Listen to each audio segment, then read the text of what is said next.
Yo, my good people, what's going on? Dan Blake here again with the Sports with Blake podcast here on a Saturday in London town. I'm just chilling. I just come from a 10k steps walk, a little bit incline, just relaxing outside, going for a little hike walk. Very nice out there. Good to that for the clear the mind and the cleansing. Now I'm back here about to drop another wrestling video, and this is my SmackDown review from last night. Make sure you like, share, and subscribe to the channel for all things Sports with Blake, all vibes and energy. You know what it is. We're continuing the wrestling energy and vibes.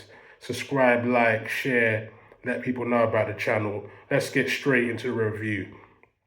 So let's get into the SmackDown opening this segment, which kicked off with a man like Randy Orton, who is now in the main event of WrestleMania after beating Cody Rhodes for the finish in the Elimination Chamber with an RKO. Make sure you go check that out for a recap. But yeah, Randy comes down to the ring, taking it all in. He's in good spirits. The fans are really loving his energy. He gets in the ring, starts talking about Mania. Then whoop that trick, whoop that trick, whoop that trick, Let's talk about it. I'm Mr. 250, you're Mr. Too Many Chances. Trick Williams comes out, interrupts him, as you hear me going. Gets into the ring with those lemon pepper steppers. Randy's in there having a laugh and a joke, smiling. Trick's talking about, you tried to mimic me when we was in the cage, Elimination Chamber cage, saying I'm not really 6'5". And, Randy laughed a little bit, gave a little ha, he, started kikiing with Trick Williams a little bit. Then boom, straight RKO out of nowhere. Trick Williams is on the floor eating the mat, shaking. He's done, RKO'd. So that kicked off SmackDown. So I'm sure Trick Williams is not going to want to stand for that. He's going to try and come back and retaliate on the lead up to Mania, I'm sure. So let's see how that one pans out. But it's really good to see. Got my lemon tea here. He's talking about his lemon pepper steppers. I got my lemon tea. Lemon and ginger and honey. Let's talk about it. Tastes so good. So yeah, I'm sure Trick Williams is going to want to make sure that he is in the WrestleMania picture going forward within the next 5 weeks, making sure that he gets a good match. But I'll have to say, on a critique vibe, he was a bit too smiley coming in the ring approaching Randy Orton. You should know that you can't trust the Viper, and the Viper can strike like a snake at any time. You got to really watch yourself when you're around Randy Orton, your positioning, the way you're moving. You can't be moving too soft when you're near Randy Orton. So he was a bit too smiley when he got into the ring with Randy with that 6'5" line, and Randy, laughed and joked a little bit, but then just wrapped him up with the RKO. So Trick, we need a bit more intensity, man. We love it, but we need a bit more serious, my bro. Trust me, cause the Viper don't mess around. He'll lure you in and then boom, he hits you up. Then we went on to the US Open Challenge match. Canelo Hayes, the United States champion of the world, had a really wonderful ring entrance. Enjoyed it. He's got like some new kind of imaging, new graphic on the entrance for the I Am Him that was on the kind of floor of the entrance. It was really nice. Check that out, guys. I thought it was really well designed. So big shout out to the WWE imaging team, I guess. So he went into a match with the AAA champion, heavyweight champion of the world, Dr. Wagner. He was the open challenge. He came out from AAA, so it's good to see some cross promotion between WWE and AAA. And I'm really liking the works they're doing over there with the likes of The Undertaker at the helm. It was a really good match, champ versus champ. Dirty Diana was a really great move from Canelo Hayes, which I really enjoyed. One of the best moves of the match. Nothing but net, finished it off in the end, and Canelo Hayes retains. Love the champagne party, the champagne campaign from the Irresistible Force. Champagne campaign from the Irresistible Force. Nia Jax and Lash Legend. I loved it. The new tag team champions as they won the belt on the SmackDown before Elimination Chamber. Congratulations to them. while they was, they had the balloons out there on the stage, full blown party, good music, hip hop vibes. They're in the ring, chopping it up, about to pick up their glass of champagne. About to pick up their glass of champagne. And then they was interrupted by, Charlotte Flair and Alexa Bliss really gunning for them tag belts, to saying that, yo, we want to crack at that title. We believe that, you got involved in our match, you cheated us out of our win. So we want some. We want some of this. But then interruptions come from Kiana James and Julia saying they want a piece. So, Nick comes out and says, no, bun all this talking. Let's get in the ring, let's settle the score. Raw to the core, settle the score, like one of my old rap lyrics. Raw to the core, if you want beef, I'ma settle the score. Yo, I don't want to go any further. Don't want to go there.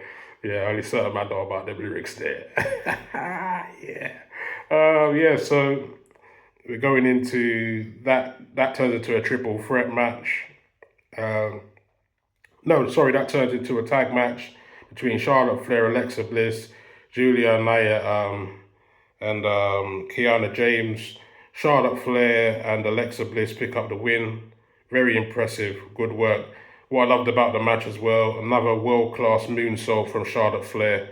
I love her at this. I love the way that she does that moonsault. The athletic energy is so incredible. Charlotte Flair, just such a world-class athlete, one of my favorite wrestlers of all time. So big her up. Also a big fan of Alexa Bliss's work as well. Wonderful in that match.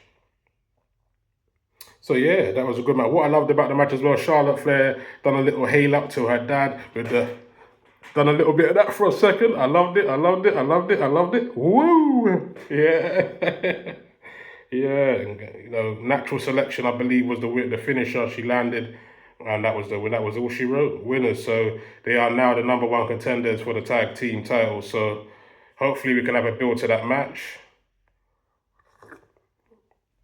Not sure where the match is going to be. I hope that match will be.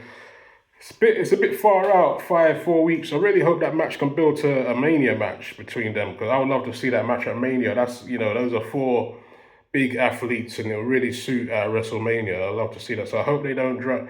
It's not a match that gets made right away. Moving on to Sami Zayn and Cody Rhodes, a little backstage segment. Sami Zayn is giving me very paranoid, confused, anxious energy at the moment. He was there probing Cody Rhodes about his match coming up later on in the night for the world title, where Cody Rhodes is going to face Drew McIntyre for the belt. And he's backstage just giving it all the talk to Cody, and then, Cody's trying to get in the zone, so he's kind of thinking, like, just leave me alone, man, like, what do you want, kind of thing. And Sami Zayn, you could tell, gets offended by that, so it's kind of like Sami Zayn's in a place where he lost his qualification match, so he's kind of in a space where he's in no man's land, so it seems like he's just trying to speak to all the top guys and see what kind of energies they're on and what he's sensing. But I feel like there's a heel turn coming from Sami Zayn. He seems very desperate, and you know what? When desperate men are desperate, anything can happen, man. So I feel like he may be ready to switch on Cody Rhodes and turn heel and switch on everybody, and we're gonna see maybe some kind of darker Sami Zayn, and I'm gonna put my trophy out to guarantee that that's gonna happen. So moving on, tag team turmoil match, that was pretty interesting. I won't really go too in depth with that. It was like elimination, about tag team after tag team going at it for number one's contender shot at the NFTs. Winners in the end was R-Truth and Damian Priest. I really like that tag team and the way they're coming together. I love to see them kind of do something at Mania. Been loving their little backstage segments they've been doing. That's been very fun, seeing the contrast between R-Truth and Damian Priest. I love it. Kind of reminds me of, like, I wouldn't say the APA, but just the banter. I like the banter, man. I like the banter between them. You could even see them two teaming up in a bar fight at some stage. R-Truth and Damian Priest. You know what I mean? Yeah, I love it. So they done a double pin to get their win in the end. So they are now the number one contenders for the NFTs. And again, I would love to see Truth and Damian Priest become the champs and maybe beat the NFTs, because I'm sure they're not going to have that match at Mania, but maybe they can beat them and then they have a rematch at Mania or something, or, But I would love to see that tag team continue for a bit, It's a good angle. I think the crowd will like it as well. Kind of reminds me, it gives me like, I don't know, Kane X-Pac vibes maybe. I'm not feeling too well, so I'll just keep sipping my lemon and ginger through this. Apologies, but it's gotta be done, people. Yeah, so moving on to Rhea Ripley and Jade Cargill. They had a face-off, face-to-face, after all the beef online between the two. Rhea said, "You're bringing my name into into disrepute," kind of thing, just saying stuff that's crossing the line. Jade Cargill said basically she believed that Rhea's been speaking to creative a bit too much, and Rhea didn't take kindly to that. She replied, replied in a manner where she wasn't too fond of those comments. So what can they do? Meet up face to face and just fug it out and see where this goes as they build to Mania for their Mania match. So the legend herself, Rhea Ripley, she the athlete on Raw, comes down to the ring. I eat, sleep, bleed. The demons in your dreams. I eat, sleep, bleed. Look at my eyes and look at my eyes. Hey, it's a big tune, Trust me, Rhea make me love heavy metal. That's for the rhythms there,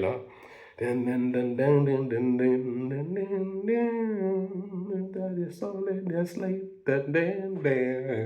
It's got me singing. I gotta stop it. But anyway. Big shout to Rhea Ripley. Enjoyed that entrance, always do. Love her makeup. It's just like, yeah, very incredible, man. Big up Rhea every time, one of my favorites. Jay comes out the Storm, the Queen, another one of my favorites. It's hard because a lot of my favorites are battling right now. So Jade Cargill comes out dominant, fierce. She's got that look in her eyes like she's ready to kill, She comes out, the storm is coming music, the storm is coming. I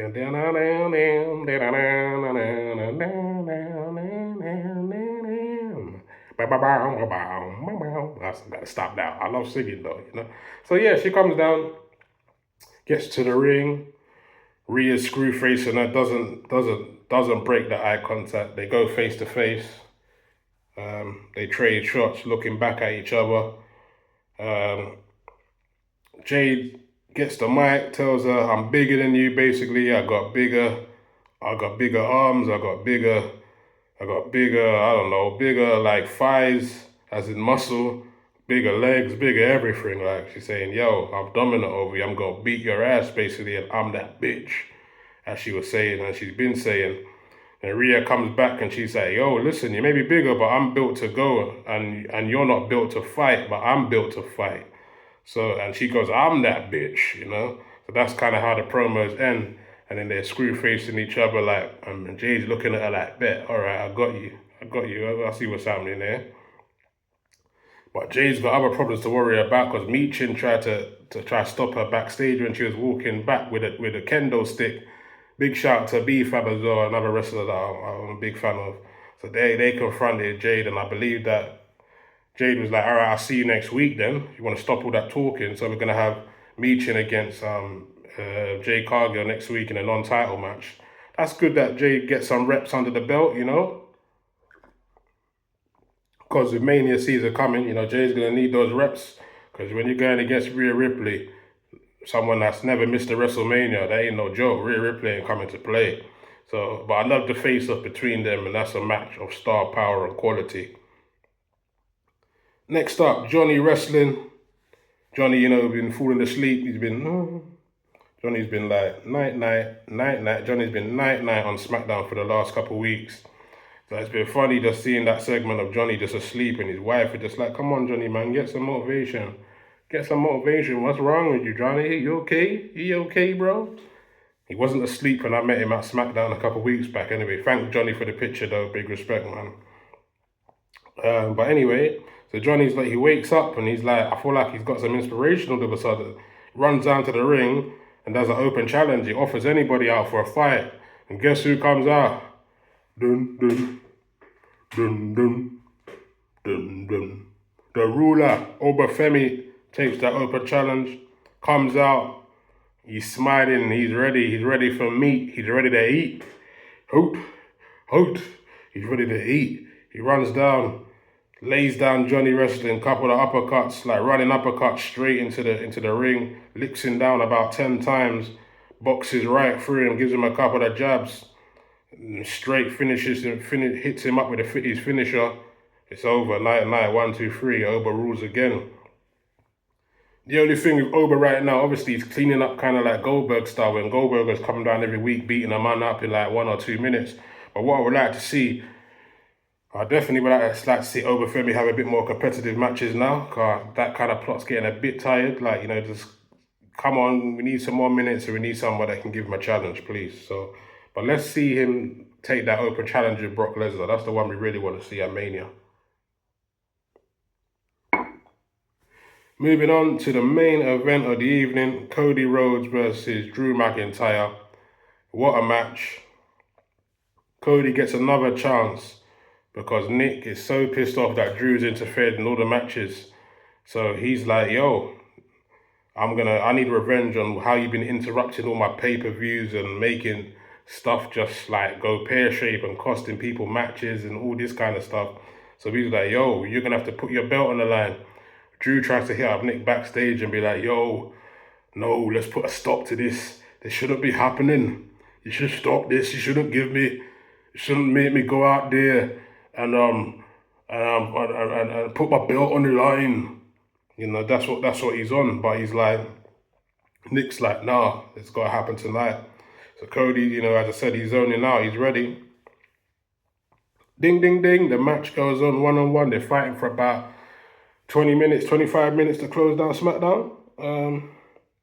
Drew kisses that title for the last time, I believe. And then, yeah, man, one good part of the match was like they were doing, it was a good competitive match, back and forth. Both had their moments, doing each other's finishing maneuvers, which was really cool. It was cool to see Drew doing the crossroads.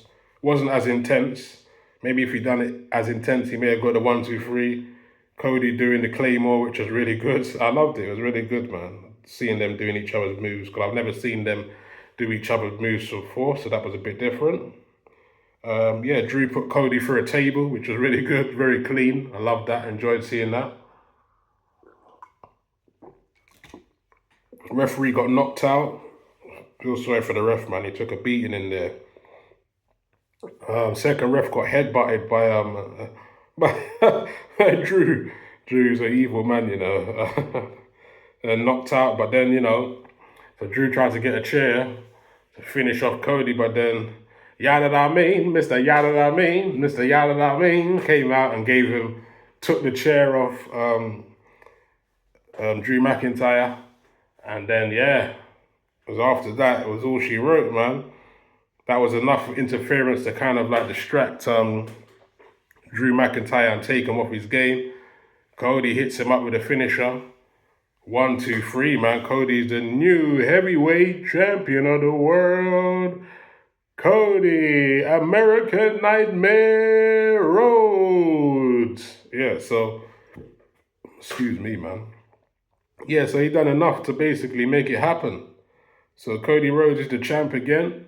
Let's see if that lasts. From what I can see on the graphics from Triple H, from WWE UK, they've done the posters, so it's confirmed. It looks like it's going to be Randy Orton versus Cody Rhodes for the title at Mania. What do I think of the match? Really good match. Legend against, legend as well. Future legend, I would say. They're friends, but it's going to be a good wrestling match. Both of them are big stars in WWE. It's a main event match. That to go with Punk and Reigns again, another main event match. Maybe it's going to be, Drew's going to want some kind of revenge. Maybe he wants another rematch, or maybe Drew steps in and wants to revenge direct at Fatu. Because really and truly, Fatu, he's not really concerned about the belt like that. He's more just wants to get his hands on Drew. So maybe that will be the one-on-one, but I've still got some whispers. I feel like it could still turn into a fatal four-way match between Fatu, between Draco Fatu, Drew McIntyre, Randy Orton, and Cody Rhodes for the title. I think that one seems like that's the one I think will happen. So here's my trophy for that prediction.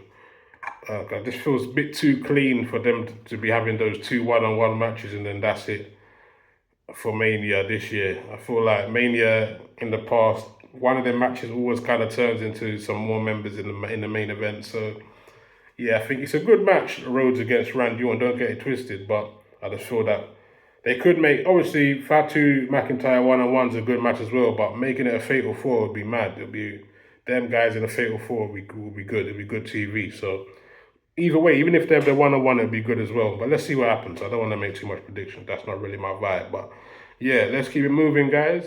So that's my quick SmackDown review.